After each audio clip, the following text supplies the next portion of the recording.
Good morning.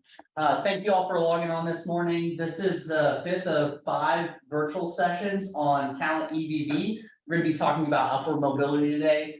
So we've got a lot of great content experts in the room that are going to share about strategies and tactics that are being deployed across our region to really help individuals reach self-sufficiency, drive upward mobility, and increase economic flourishing across the Evansville region. So we've got a lot to cover. Appreciate you all logging on this morning. The session will be recorded, so if you want to go back and share this, you can go to the EREC website, go to the talent portion of that page. All of those recordings are shared.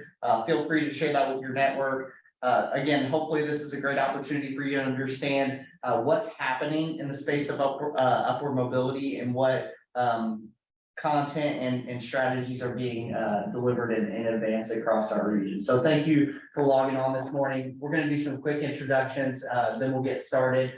Sarah, since you're online, you want to go ahead and kick us off with an introduction? Hi, Sarah Wurstel, Executive Director, Southwest Indiana Workforce Board. Thank you, Sarah. And we'll go around the room here. So Brandy, we'll start with you. Sure. Brandy Smith, Vice President of Mission Services at Evansville Goodwill. And Erin Lewis, Executive Director of the Center for Innovation and Change at UE. Rashida Ajabadi, Chief Program Officer for Memorial Community Development Corporation. Morning, everyone. Derek McKillop, Director of Community Living Centres at EVSC.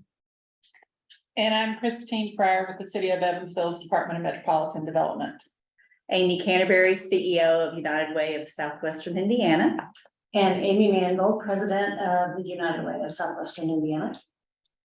Wonderful, thank you all. So I am going to go ahead and turn it over to Amy Canterbury. She's going to walk us through some data to help us set some context for our discussion today, and then we'll jump into strategies and tactics. So I'll hand it over to you. All right, thanks, Tyler. If you didn't catch that, I'm going to do a little plug for United Way. Amy Mangold, yes, is the new president, and I'm the CEO. So we are excited to announce that, and we're very pleased about a succession plan.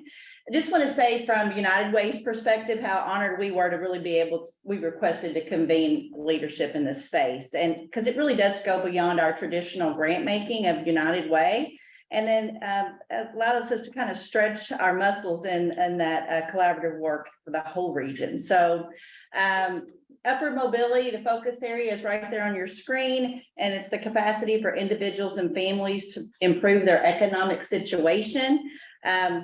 It's poverty reduction. So we'll talk about that a little bit, but it really is a great transition from last month's meeting that we had in talking about the strategies on the connected with the jobs and wage growth in the focus area. It's just a perfect transition to understand how the capacity to become more upwardly mobile is really determined significantly from your access to quality educational opportunities and a person's ability to secure and maintain living wage jobs. So all 4 of these focus areas we've talked about up to this point. I won't read the screen. Yeah, you're welcome. Population growth, jobs and wage growth, educational attainment, and live well. For those of you that are in this space, you've heard it before, it's social determinants of health, right? It's what makes a healthy community, and we all do a lot of this great work. So what I'll talk about a little bit is our goal then, and that was what was determined in Talent 2025, and that was to reduce 2,100 individuals, the number of 2,100 individuals out of poverty. We made it in 2022, woohoo, we should celebrate. Now, we all know poverty is far more complicated and complex, and we also went through a pandemic where there were some other stimulus monies and things like that. But all we do know is that poverty is tied to income and the federal poverty indicator. But we also know it's far, far, far more complicated than income, right? So kind of set the stage here on then what the data look like. I think you can see right there, the orange line is the Evansville region. And to remind you all, that's Vanderburgh, Posey, Gibson, Warwick, and Henderson. And you can see in 2017 why we in this group decided that poverty was something we should be working on. So now we're tracking towards our peer and aspirational cities, but you can still see that we're far behind. So median household income has made a positive momentum for us, and we've just about caught those peer regions. So something I think we can be proud of. I think it's something that the whole region is focused on. We also know there's a pandemic that probably had some impact on that. We are looking at some 5-year averages in federal poverty levels, so some of that trajectory was already on the way. So by the numbers, this is really what the scary part is. We have almost 50,000 residents in our region in poverty. Guys, that's sad. And so it's something that we all really want to continue to focus on. And that's almost 19,000 kids. So that's our future. And if we can't help that, work through that generational poverty and and help this region and our neighbors and our friends, then I mean, what are we here for, right? So so as a result, it's something I think we all should talk about too, and it's something I think we're all very focused on, is disparities really in of our population. So more than 30% of the region's Black residents live in poverty, and that's compared to 22% in the nation. So and 26% statewide. Am I reading that right? Yes. So can't read from afar. So 11% in this region are white, and so we really want to, and then we really want to think about that focus on how we can also narrow those disparities. It's really hugely important. So we're going to focus today on really one of our major strategic focuses that came out of this work originally, and it's something that's really, really, really cool. So it's a huge win for our area. It's really a significant step forward in in our community-wide efforts to raise residents to a thriving level of stability, and what is truly what I would consider one of the most collaborative projects we've seen, at least in my tenure here. So we're going to move on to the Evansville Promise Neighborhood Federal Grant, and our lead neighboring partners of U of E and Evansville Vandenberg School Corporation, and they're going to explain that project. So Sure. So I'm gonna start. yeah. Okay. All right, that's me. So we couldn't be more excited about this. From the university's perspective, the chance to employ our student, staff, and faculty, working with dozens and dozens of partners to help work on what Amy just laid out, is an incredible opportunity. The slide you see there, those are the census tracts. It's a seahorse shape that we might turn into a lapel pin or something, but we've got the 6 schools in that region. You can go ahead and go forward, Tyler. So we've got Evans, Delaware, Lincoln, Bosse, Glenwood Leadership Academy, and Lodge, and there's UE for reference. You can go ahead and go forward. What that looks like at the school level, Derek McKillop will talk a little bit more in detail here in a second. But it really means that they're going to have a chance to handle that wraparound care that the kids really need in a very direct way. Is this one of your slides yet? Okay. So transition case managers, early education case managers, all those little bubbles that you see in that kind of light peachy orange, that is new support that those schools are going to have and share together. So if somebody's missing school, they're going to have somebody that can go find them, and even a bus to go get them. You want to go forward?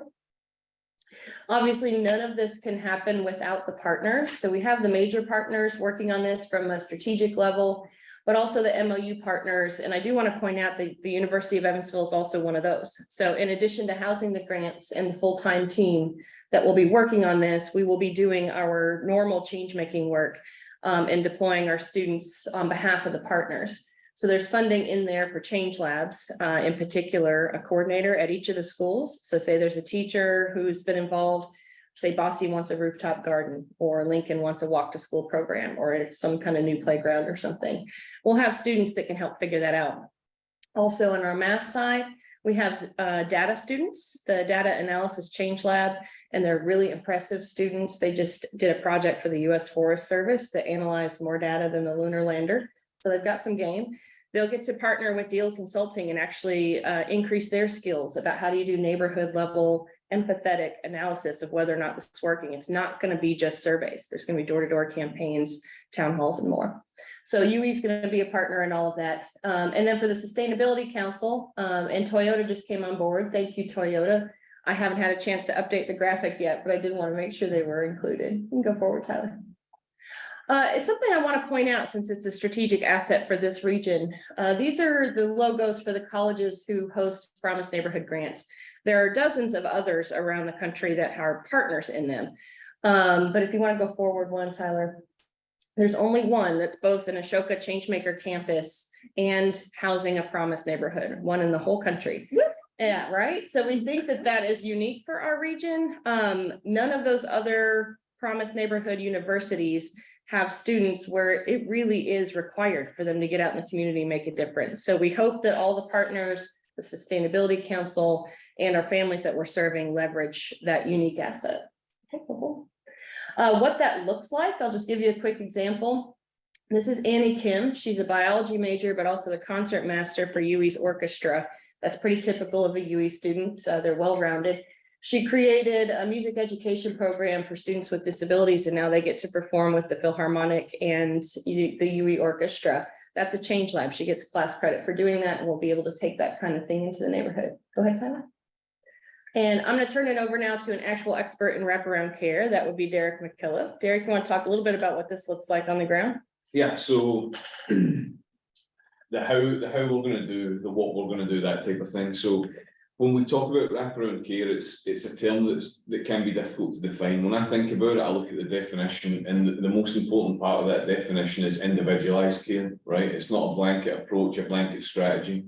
And when we dial down a little bit deeper in it, it's the identification of the issues that we're working towards eliminating, but we're looking at the root cause, right? And the easiest way to do that, and there's no easy way across this process because it really is like a spaghetti map. But as you can see at the bottom there, we have, there's 5 areas that are indicated there. We will focus wraparound care across the 4 pipeline areas. So early care and kindergarten readiness, student achievement and success is the second, post-secondary success and workforce readiness is the third, and then neighbourhood and community. So across those 4 key pipeline areas, we'll focus on individualised wraparound care. Moving forward, Tyler, when I think about how that's going to manifest itself, there's 2 kind of key outcomes there: academic results and family and community and results. And so when we think about those desired results with a view to the work that Amy referenced there, at the school level, this sort of grant, this sort of opportunity will provide non-academic supports. So the idea is that those non-academic supports remove any barriers that students and families might face. The outcome there would be that with kids, we can increase attendance, develop that sense of belonging towards the school, and with those 2 areas taken care of, that's ultimately what will allow us to move the needle for kids in terms of academic performance. So yeah, there's a lot of high level theory involved, but there's a lot of real actionable steps. And I think the important thing to underline here, while this might be the biggest grant the region's ever seen, the one thing that this work does is it works with kids and families on an individual basis. And if we're going to remove barriers, that has to be done one-on-one. It can't be this works for everyone. And so whilst it's great to be working on a grant of this proportion, we're going to see the real differences when we move the needle 1 student by 1 family at a time. All right. You just keep Couple going. animations in. There you go. One more. There you go. All right, so where are we now? The university, we're going through in a pretty excruciating line item by line item budget review with the US DOE, but we're like this close. They were really, really happy with the budget, very impressed with how it was put together. Thank you, Dr. Tad Dickel, if you're watching. So we've been cleared to hire, and we're already focusing on year 1. So that's the 5 full-time positions. We're also getting a lot of technical training.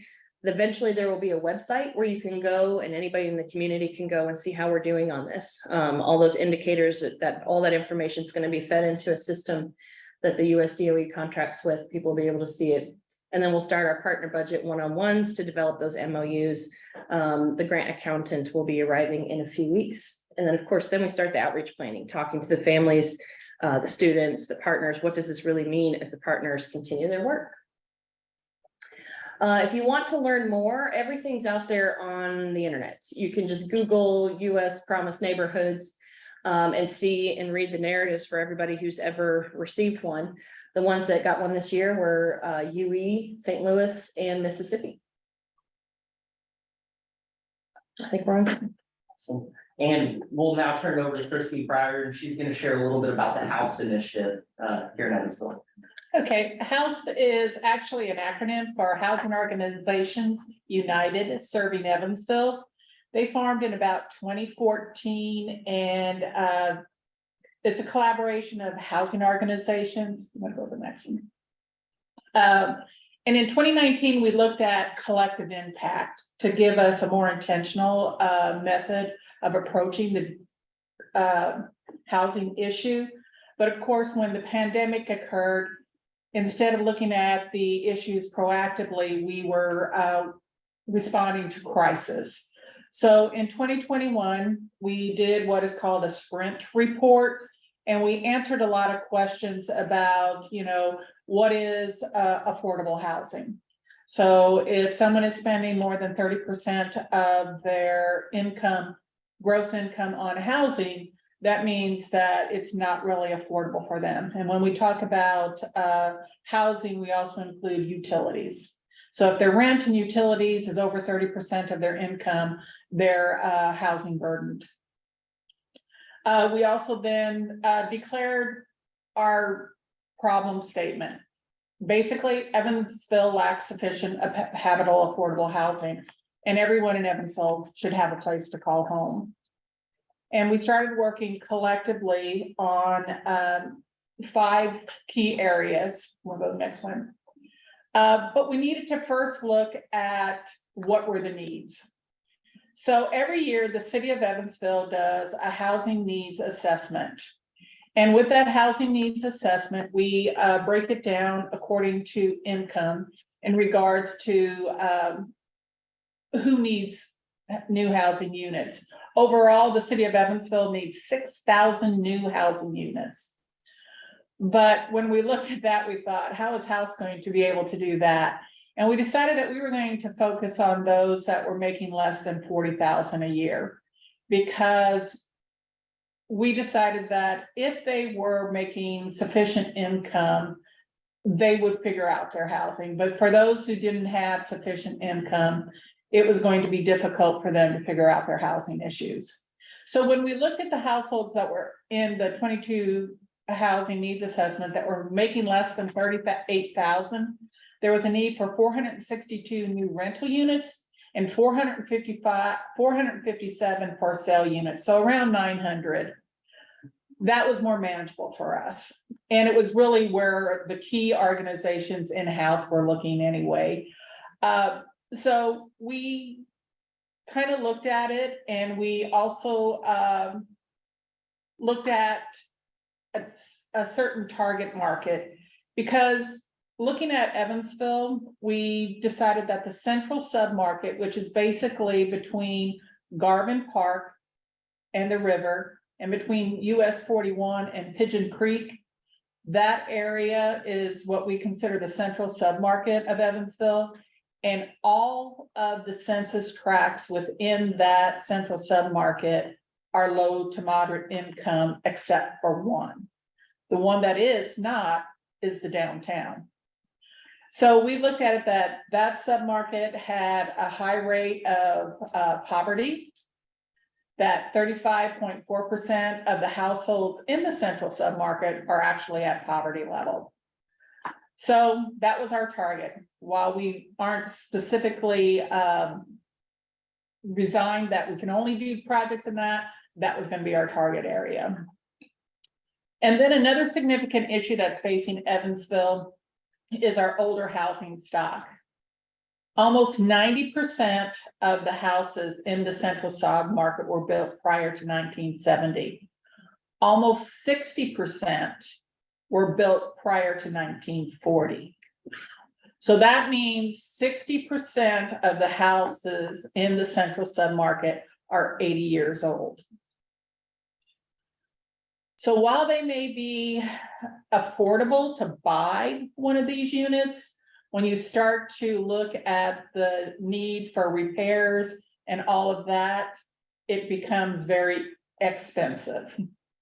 Because prior to 1970, there was very little done about energy efficiency. So the House had 5 main objectives. And so increase and diversify the Evansville housing stock, that's kind of our build new. So in our strategic plan, we identified 285 new rental units that we wanted to build. And we're happy that as of now, we have completed 170 of those units. So we've done over half, but we have 550 more in the pipeline. So that means that we've pretty much answered that 200 or that need for new rental units for people making less than 40,000. But as we have answered that, you know, we also have to look at those that are in severe poverty, that are making 30 or 50% below the average median income. Because those are the ones that are probably, while the units are available, they probably still can't afford it. So we have to look at, is it vouchers? Is it increasing their income so that they can afford it? When we look at rehab, go back. When we look at rehab, rebuild, or remove existing deteriorated housing stocks, we looked at the rental units. And again, while the homeowner or the single family units, there's 90%, about half of the rental units in the central submarket are over 50 years old. So a lot of them need to be repaired. We've identified over 300, and we're working on making those repairs. But a significant issue that we have is, again, the single family homes. And here's where we have the biggest need, the most barriers, and the least amount of success. Because individuals, either one, they don't know the programs are available, or they don't know how to fill out the application, or they have other issues. For example, if a housing program says, you know, income-wise, you are eligible for this program, but you have to have homeowners insurance, right? We're not going to fix a house that doesn't have homeowners insurance. But if I can barely afford my rent and I can barely afford groceries, am I really going to keep up on that home insurance? Okay. So we find that, you know, there's a need other than just fixing the house. How do we get around that? And then we also find that somebody says, oh, I need a new roof. Somebody goes out, they take a look at it, and they're like, oh, wait a minute, you've got mold growing on your walls and stuff. And if we fix the roof, it's going to make it more airtight, which is going to make it uninhabitable. So, you know, it's not that, oh, we can go out there and we can fix it. There's just so many issues. So that's really where we've have a struggle. When we talk about advocating and educating, one of the things that we did was bring in the building commission, because the building commission, they're out there investigating and looking at homes. And so they're telling us what the biggest issues are. And then they're working so that instead of just giving a citation to somebody because their house is uninhabitable, they're actually giving them resources. And then we're providing financial literacy courses to a lot of our individuals as well. So there's a lot going on in-house, and we'll continue to work on it. And I think by us working together, the solution is going to be able to be found. Thank you, Christine. Appreciate that. Here's a quick link. If you all want to learn more about House, I think there's a full housing assessment on the Evansville city website. So you all can go and check that out and learn a little bit more about what's happening in the Evansville region there. So we'll now pass it over to Brandy, and she's going to share a little bit about the Goodwill Excel Center. Sure. Good morning, everyone. Evansville Goodwill is very excited to be bringing the first adult high school this far downstate in Indiana, right here to Evansville. Thanks. There are, before this, so there are about 32 million Americans in the United States that do not have a high school diploma. About 14,000 of those are in Vanderburgh County. So what does it look like when adults do not have a high school diploma? How does this affect? 2 out of 3 adults without a high school diploma are in low income. 70% is how much less adults without a high school diploma will earn over a lifetime. Their children are 2 times more likely to drop out of high school if their parents did not graduate. So what's the solution? The solution is an adult high school where we imagine a future where any adult with a high school diploma can attain a free Indiana Core 40 diploma. Yes, not a GED, not a high school equivalency, an actual Indiana Core 40 diploma, to empower them to increase their independence and hopefully reach their full potential. Challenge right there. So yeah, 32 million Americans in the United States and without a high school diploma, and 14,000 of those are here in Vanderburgh County. And that's the number of jobs requiring some form of education, which is exactly what we're trying to do, attract employers. We must make sure that our population is educated and they are a good workforce for businesses coming to Evansville. So how do we do this? A free, high quality, high school diploma for adults. We combine that with wraparound supports, which we all know is essential. Access to post-secondary credentials. So not only will they earn an Indiana high school diploma, they also have the ability to graduate with a post-secondary credential. And hopefully what we see from that is the cycle of generational poverty broken. Who do we serve? Overall, there's about 31 Excel centers in the United States total. And so this is just kind of an average of service beyond all of those. So about 65% are single, 35% are male, and 65% are female. 61% have school-aged children. 62% are individuals from the minority population. And the average age of individuals served by the Excel Center, 29 years old. So with that, we are ready to excel Evansville. Thank you. Great overview, Brandy, and we will now turn it over to Sarah, and she's going to share a little bit about the Southwest Indiana Workforce Board and Work One. Good morning. Thank you for inviting us to speak about our Neighborhood Navigator program. We've been excited to be able to have a bit of a pivot in our service delivery. Most people know the Work One Southwest offices. Most people don't necessarily understand there's a 501c3 nonprofit workforce board who is that administrative agency for Work One. So Work One provides reemployment services. That is the focus. And it also follows an individual 12 months after obtaining employment. So I think that's very key. Our services really help to prepare an individual to be ready for employment and then also maintain. So we rank at about an 82% employment retention for that first year, that 12 months after an individual has moved into employment. So the why with the Neighborhood Navigator program, as I'd mentioned, it's service delivery pivot. Through some of our funding sources having declined, we have had to close some of our brick and mortar offices. The Neighborhood Navigator program is a great way to bring those services back and continue to serve individuals within different counties. And it removes the barrier of access to services. So in July of 2020, we had relocated our Evansville office from its mainstay, if you will, at 700 East Walnut. We are now currently in the former Schnucks building on Washington and Green River. So we're at 4600 Washington. We knew that left a bit of a hole in some of the areas that we had previously been so anchored in. With the Neighborhood Navigators, that allowed us to bring services back to some of the area that we had left. To date, from February of 2022, we have had 1,066 service visits, and that includes up to almost 20 locations. Tyler, is there another slide?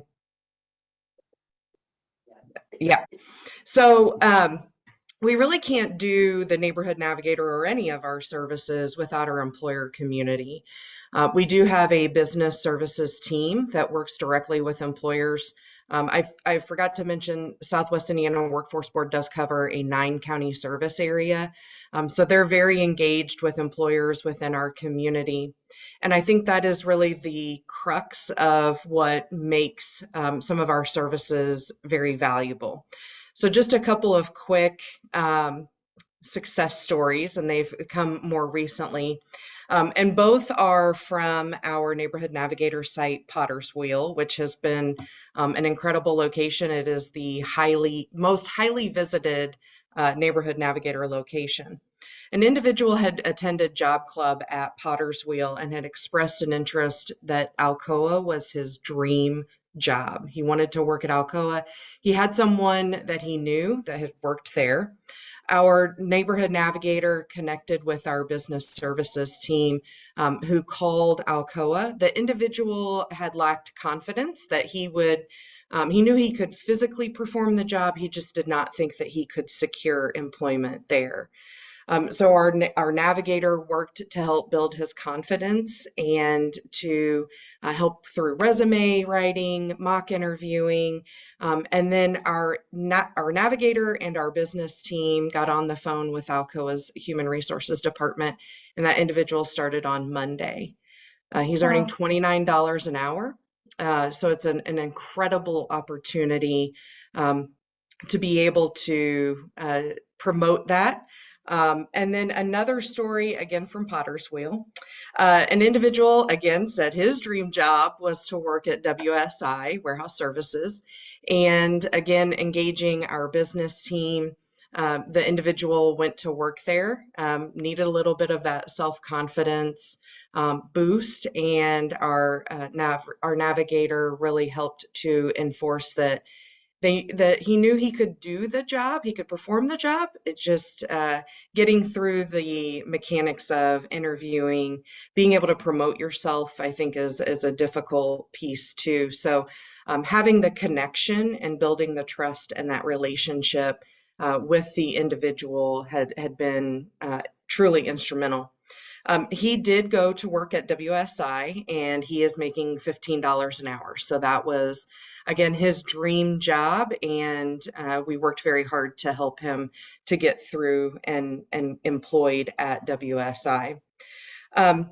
Just a little bit of our statistics through United Way funding for the Neighborhood Navigators. Our goal was to serve 125 individuals. These are individuals that have barriers and may need some additional support in gaining employment.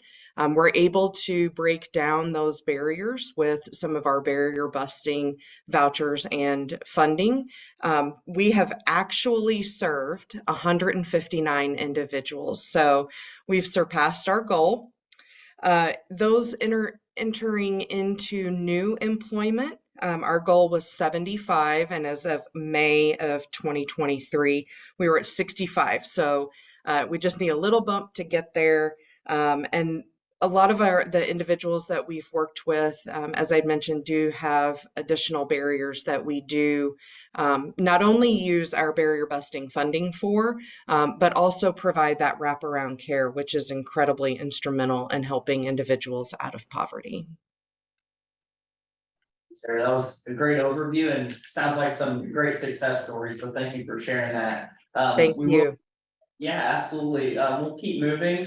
Talk a little bit about CDFIs. So we'll pass it over to Rashida, and she's going to walk us through CDFI. Okay, so what is a CDFI? It stands for Community Development Financial Institution. It is a private institution. It can be a nonprofit organization. It could be a traditional business, but they essentially exist to provide financing to under-resourced people and communities that have traditionally been locked out of traditional financing. In the United States, there's about 1,500 CDFIs. And again, their mission is to invest in people and communities that have had to deal with things like redlining and other barriers or challenges to access financing. Next slide. So the reason why this is important is that when you look in communities, low-income communities, minority communities, oftentimes they are not able to access traditional loans. CDFIs exist to provide a variety of lending services. Some exist solely to provide mortgages, some do personal loans, car loans, affordable housing financing, small business loans, commercial lending. And so what's unique about a CDFI is they tend to have a niche market that they really focus on when it comes to their investment and their lending. And there's a lot of potential for this resource to help to address the racial wealth gap that we see in the United States. So what is CDFI friendly Evansville region? This is a business model that was created by Mark Pinsky a few years ago of CDFI friendly America.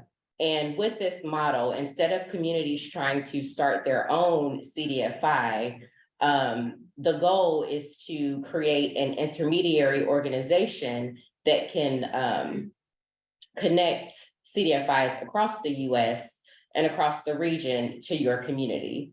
So again, when we first started this conversation about, CDFIs in Evansville, because they typically serve a niche market, we would need to have a CDFI that would do business lending. We would need to create a CDFI that would do affordable housing. And it just didn't make sense when there was this model that existed that essentially would bring those CDFIs that already exist that are looking to invest in communities right here to Evansville.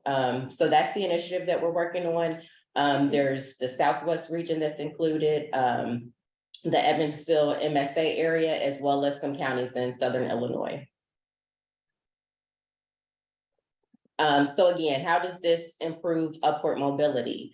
Having access to financing for low income and middle income families is extremely important. Just imagining, an opportunity for somebody to purchase a home, that is an opportunity to build wealth, for your family. To be able to purchase a vehicle just so that you can get back and forth to work, because we see a lot of times transportation is a barrier for families.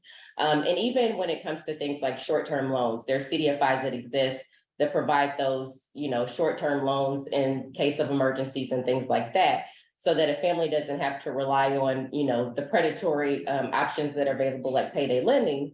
They can get that short-term loan at a reasonable rate from a CDFI. So there's all types of opportunities in how this tool can be used to empower families. It's also a tool that could be used for housing developers. Memorial CDC has used CDFIs to build affordable housing. It could be used for commercial projects. It's such a unique opportunity. And the other aspect to that we like to talk about is the technical assistance piece. A CDFI is really committed to making sure that the people that they work with have that technical assistance support. So if I need help with my business planning, or if I need to pivot my business model because what I'm trying to do isn't working, they really walk alongside the people that they serve in order to see them to be successful. And ultimately, the goal is that they could go to a traditional bank in the future. Thank you. That was a great overview of CDFI. I'll just take one moment to kind of just shout out to this group so far. I think you all really can see the connectivity on all of these strategies. And I think as we kind of wrap up the tail end of this discussion, you'll continue to see the alignment that's happening across our region and the community. I'll turn it over to Amy, and she's going to walk us through United Way of Southwestern Indiana and their investment strategy. Great. Well, thank you very much. I hope one of the takeaways from today that you leave with is there is amazing, wonderful work happening in this space. It's a lot of difficult work and complex work. And so whenever you think about the complexity of poverty reduction and this difficult, deep work, there's a lot of investment that needs to take place into this work in order to be successful. And so as Talent 2025 at the time was creating their strategic alignment around bringing talent attraction and poverty reduction and quality of place to the region, United Way was going through its own strategic plan and determining how could we best invest and how can we best impact our region and the 3 counties we serve of Vanderburgh, Warwick, and Spencer County. And we really had a lot of community listening sessions to gain permission to make this change, to really take on an issue in our community. And as we had our community listening sessions, many of these issues that you're hearing today were brought up in these listening sessions. People want living wage jobs. They need to feel safe in their communities. They want to build that social capital that helps them thrive and survive. So, so really United Way looked to focus its investments where it made the most sense for our community. And we really wrapped our arms around this issue of poverty reduction and upward mobility, not just because our community mentioned that, but it also aligns with the greater goals of the region, and it also aligns with the social determinants of health. So whenever you look at our new 4 pathways that we did develop based on these community conversations, the social determinants of health, and and actually the Raj Chetty study on the elements of upwardly mobile communities, we're looking at 4 major pathways here. And what we want to do is really concentrate our investments in initiatives, best in practice initiatives that are going to move the needle in making the impact and the outcomes that we're looking for. So in 2021, we released our first RFP. You'll see our 4 pathways here that align with those other elements. We've got empowering employment, mental health, thriving next gen, and our social stability and growth grants. In 2021, the fall, we did invest $250,000 into 3 different initiatives that are really making a big impact in this space. One of them you just heard from, Work One and Growth Southwest Indiana Workforce Board. Also, we invested in scholarships for CDL opportunities for people to get CDL certified, looking for those higher wage jobs. Those scholarships were intended to be for those who are under-resourced and underserved. And also, transportation is not something we've talked about yet, but it's a huge barrier to upward mobility and maintaining living wage jobs. So we worked to also invest in a no-fee transportation service, the new Epworth Express, that serves Western or Eastern Vanderburgh County, Western Warwick County, to help people secure and maintain those living wage jobs. Of course, mental health, a lot of research around mental health and how that contributes to poverty. So we of course invested in adding mental health care services in EVSC and also sliding scale fees. We underwrite those. And then we can't leave our kids behind. Of course, hearing that from EPN, we want to make sure that student engagement is one of our major focuses as well. So we invested almost $500,000 into mentorships and apprenticeships for English as second language students, STEM programs, and middle school social workers as well. And then here in the next couple of months, we'll also be announcing our investment into our social capital building pathway, social stability and growth. So again, we'll see these investments increase as we continue to focus and unite our resources around this major community issue. Really quickly, we have really looked at our pathways and getting a best-in-class grant service in our pathways, but we also don't want to leave behind those grassroots organizations that are really focusing on boots on the ground initiatives to help people who have barriers to upward mobility. So we're getting ready to launch a new grassroots innovation hub. One key element of this is a person really embedded in the community, understanding the needs of populations with barriers to upward mobility, mentorships, resource connections, their content expertise, and the information that they find in working boots on the ground will help inform our pathways work.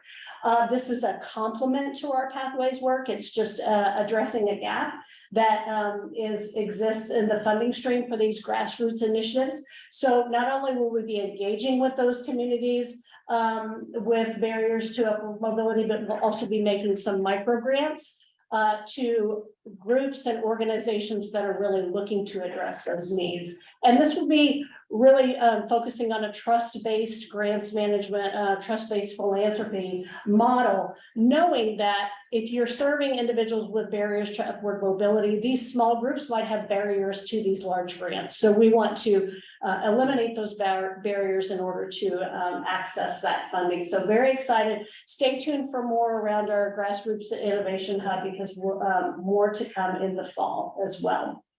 So thank you. That was a fantastic overview and wonderful investment in our region, our community. So thank you.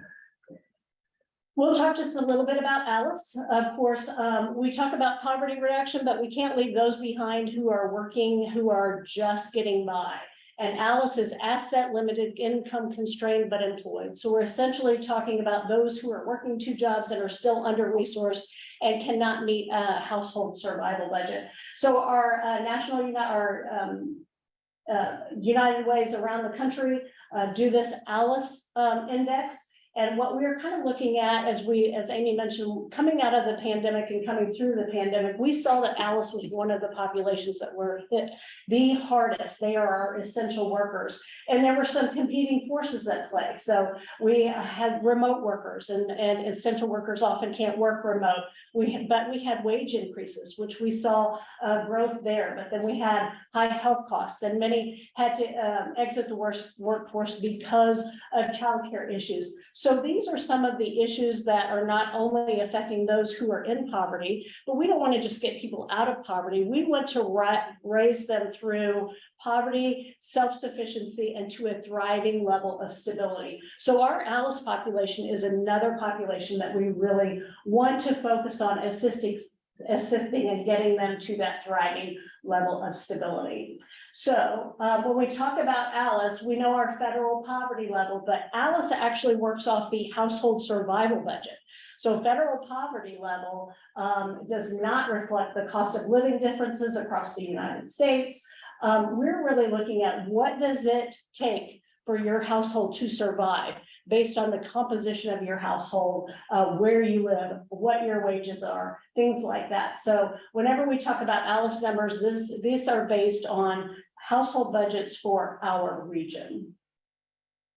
So obstacles for impoverished in Alice, of course, we've talked about many of them: affordable housing, quality childcare, those types of things, transportation, mental health care access. So these are all parts of this larger complex issue that we're really looking to tackle in a very collaborative way, bringing all of our partners around the table in order to meet some of these challenges.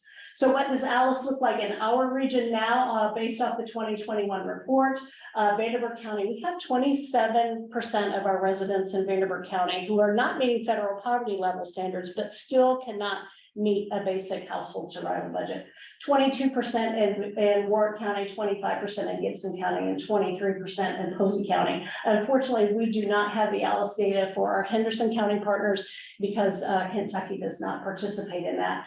But what we'd like to do is we'd like to educate people more about Alice and how different compositions of households are seeking to survive based on those budgets. So we're going to schedule a virtual education session on August 31st. It's going to be a lunch and learn. So this really impacts both our HR professionals, our greater business community, our small business community, and our nonprofits. So we invite you to log on to learn more about our Alice neighbors and how we can help them for that virtual session. Perfect. Thank you so much for that overview. I think Alice is something that not everyone is familiar with, so setting the context around that I think is really helpful. We will pass it back to Rashida. She's going to walk us through the cliff effect. I think that's a good transition from Alice to cliff effect. Again, another buzzword, but I think Rashida's going to kind of walk us through what that is and how we're potentially combating that here. So the cliff effect is a phenomenon where a family that is eligible for public assistance can lose their assistance when they get an increase in their wages. However, the actual wage increase doesn't fully support the loss that they get from their public assistance. So basically, I guess to make this simple, if I'm currently receiving public assistance and I get a raise of $1, that additional $1 per hour of my wage can cause me to lose maybe my food stamps or my childcare voucher or my Section 8 housing voucher. Well, when that happens, that $1 increase is not going to cover the cost that I now have incurred because of the wage increase. So when that happens, a lot of times, an individual will not accept the raise, or they won't increase their hours at work from part-time to full-time. Because they already have an understanding that, well, now I'm gonna lose these services that I need, because that increase in wage is not gonna, allow me to then incur that cost. And so we find situations where families are continuously dependent on those public service resources. One example that I'll share, in our childcare, a few years ago, we decided that we would do whatever we could to get all of our childcare staff to a $15 minimum wage. There were some things in terms of education and experience that was a requirement for that. We had a staff member who started with us 8 years ago, and she has gotten her CDA since being employed. She has gotten her associate's degree since being employed. So immediately she would have been eligible, and she had 8 years of experience. So she would have been eligible for that immediate $15 a wage increase. And so we sat down and I said, we're gonna bless you. This is what we want to do. And she said, well, let me go and see, because I think this may actually impact some of the services that I'm getting. And she came back and she said, I can take $13 an hour, but I can't take more than that, because at that point, I lose out on some of these other supports that I need, and it would be difficult for us to survive.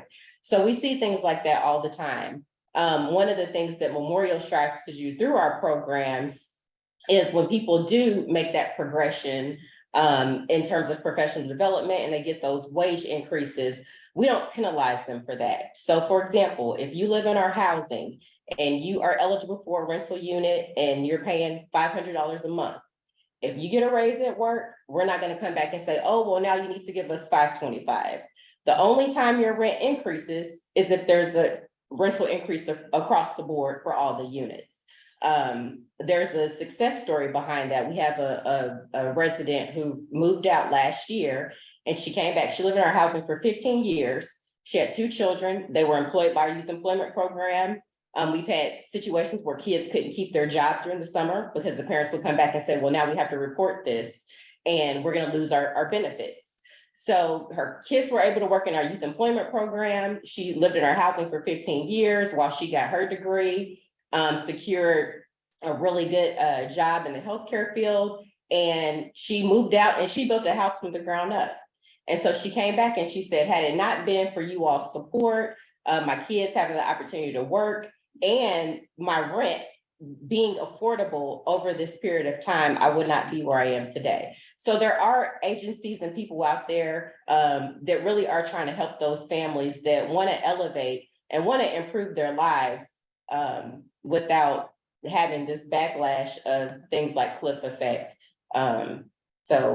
Also want to put a plug in. There will be an upward mobility virtual session in the fall. It'll be free. So just keep your eyes and ears out for that information. Awesome, thank you. Yeah, I think this is a great transition kind of to our last piece. You can see all of the things that we're talking about in terms of barriers and the programs. It's complex. It's challenging to solve those problems. It's not a singular solution. It really is a collaborative approach to those. And it's an innovative approach. It's deciding to make bold statements like Memorial has as it relates to the cliff effect, and as you've heard from folks around the table. So one, just thank you all for staying engaged and listening to what we have to share today. I think again, so what are we doing to help conquer some of these things? Is we're going to talk about advocacy, and I'm going to hand it over to Amy to kind of wrap us up today.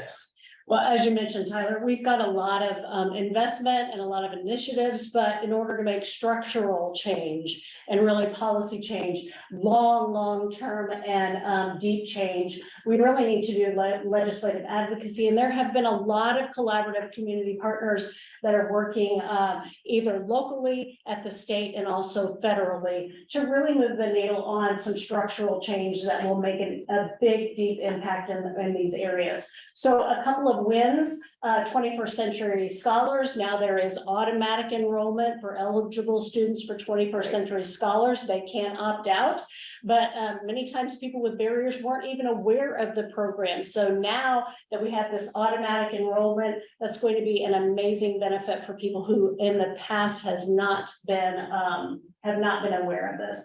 On my way, pre-K eligibility, there was an expansion of that in the last legislative session, from 16% of the federal poverty level, or excuse me, from 127% of the federal poverty level to 150% of the federal poverty level. So expanding that eligibility, and we all know early childhood education is critical and crucial to upward mobility. Working on the federal stage for the HELP Act, which is funding initiatives for 211 program, the resource and informational referral system, and also the 988 mental health call-in. So that's some federal legislation that many people are working to push. And we did see at the state level a bump in the temporary assistance for needy families. So this is the TANF program. Eligibility for TANF right now is 16% of the federal poverty level. I mean, that is unbelievable. So a lot of advocacy around that to raise that to at least 50% of the federal poverty level over the next 5 years. But even that eligibility doesn't take effect until July of 2025. So these are some of the really deep things that a collaborative group of people are really working on. And then again, at the federal level, working to not cut any more benefits from SNAP, part of the Farm Bill. So just knowing that local advocacy, state advocacy, and federal advocacy really can make an impact as well. And we invite you to get more involved in this work and more educated around some of the challenges in this area. Wonderful. Yeah, thank you so much. I think having that legislative perspective, I think, is always important, because at the end of the day, so much of this work is tied back to our public sector and the decisions they're making in Indianapolis. So thank you all for staying engaged. We had a lot of ground to cover today.